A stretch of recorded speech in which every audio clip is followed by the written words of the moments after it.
A year and a month ago, at the age of 24, I got married to a revert.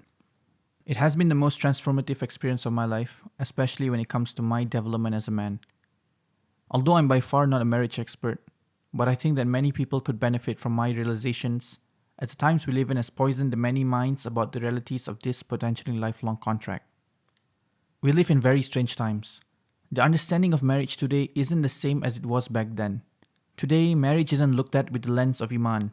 I know of so many people within my age group that either want to delay marriage or don't want to get married at all.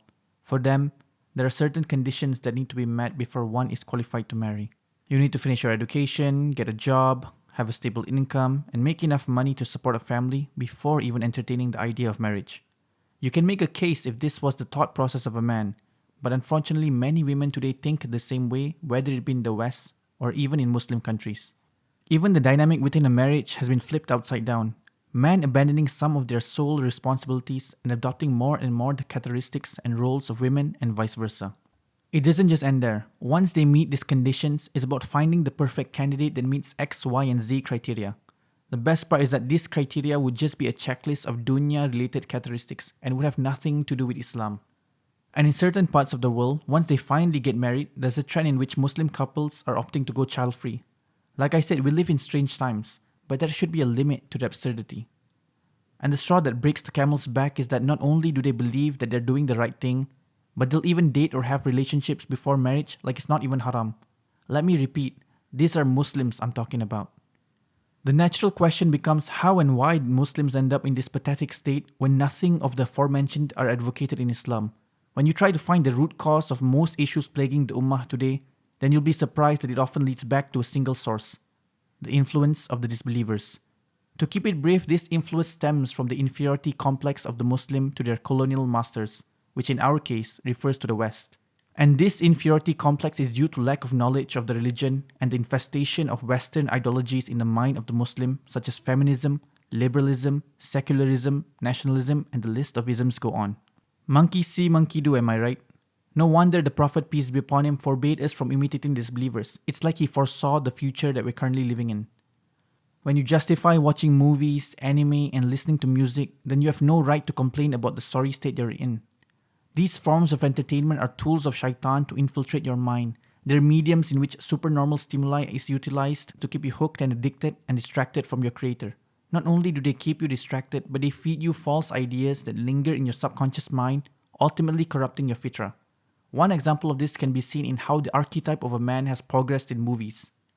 Back in the 70s and 80s, men were portrayed to be strong and reliable, but as time goes on, they became weaker and wimpier to the point that their roles are indistinguishable to women. The same can be said about women. Even in the West, women used to be more covered and modest, but as time progressed, it would be criminal even to portray them in this light. And you see them half naked on the streets, in television, and even proudly on billboards for the world to see. Feminists hate to be objectified, yet they're advocating for objectifying themselves. What confusing times we live in. When I decided to get married at 24, right after graduating from university, many people were puzzled by my decision. They couldn't comprehend why I was rushing into marriage without having a job, a car, or property to my name. When I explained that I didn't want my wife to work because I believe it's not a woman's role in marriage, and because working nowadays often entails being in environments that are haram, they thought something must have happened to me while I was studying, or that I had mixed with the wrong group. To them, I seemed quite crazy. If you're just as confused as they were, then let me help you and undo the brainwashing of your brain and free you from the clutches of shaitan. Marriage shouldn't be romanticized. This isn't Disney Channel. You shouldn't be waiting for Prince Charming or Cinderella to suddenly appear to sweep you out of your mundane life and make everything magical again. But even if for argument's sake it did, the magic is only going to last you a couple of years max. After that, it's all about hard work and commitment. Umar al-Khattab once asked a man who was thinking of divorcing his wife, "Why do you want to divorce her?" He said, "I do not love her." Umar then said, "Must every house be built on love? What about loyalty and appreciation?" We get married because it's a means to have children and a source of tranquility as we go through this test that is called life. The Prophet, peace be upon him, said that he would boast of our huge numbers on the Day of Judgment. So tell me, why do you want to go child-free again? If you're afraid you don't have the means to get married or that you'd be living in poverty, then remember that in the Quran, Allah said He would enrich those who marry. Isn't He Ar-Razak, the perpetual provider? Then why don't you trust in Him? In fact, a person who intends to get married to remain chaste is one of the people Allah promised He would help. Are you doubting the promise of your Lord? But don't make the mistake of those who trust in Allah but don't put any effort in the means. The Prophet, peace be upon him, told us to tie our camel first and then put our trust in Allah. In the times we live in, where temptation and trials are every corner, do you really think delaying marriage will protect you? The Prophet, peace be upon him, already warned us that the severest trial for men is women. Marriage helps us lower our gaze, which is something that every man struggles with due to our innate nature. When we get married, we complete half of our religion.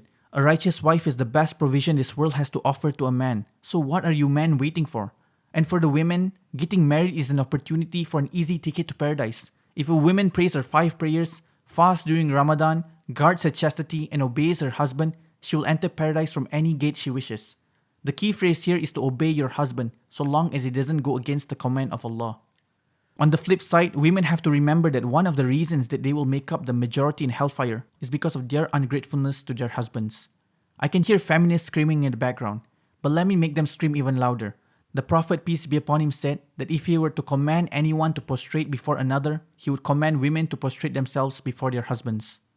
Know that the roles and responsibilities of men and women, husband and wife, are not the same. Do not overstep the limits set by Allah. Men are the shepherd of his flock. They are the maintainers and protectors of their family, while women are the nurturers of his children who take care of his household. And finally, as a fellow man, I'm not letting you men off the hook. The Prophet, peace be upon him, said, "The best of you is the one who is best to his womenfolk, and I am the best of you to my womenfolk." Don't get married if you're going to be a mama's boy, and definitely don't get married if you're not a real man who's going to cast someone aside when they don't feel like it anymore after taking responsibility of someone else's daughter. I will end this video with the words of Umar al-Khattab. You men, when we marry, we give a serious promise to her. A woman gives birth to children and goes through hard times during pregnancy. Then she suckles the baby and takes care all nights about her children. When they get sick or need anything, she sacrifices her beauty and youth by being a mother.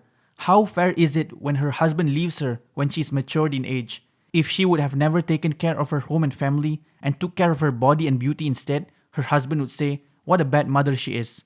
Where is the integrity and loyalty? Fear Allah regarding your behavior towards your wives.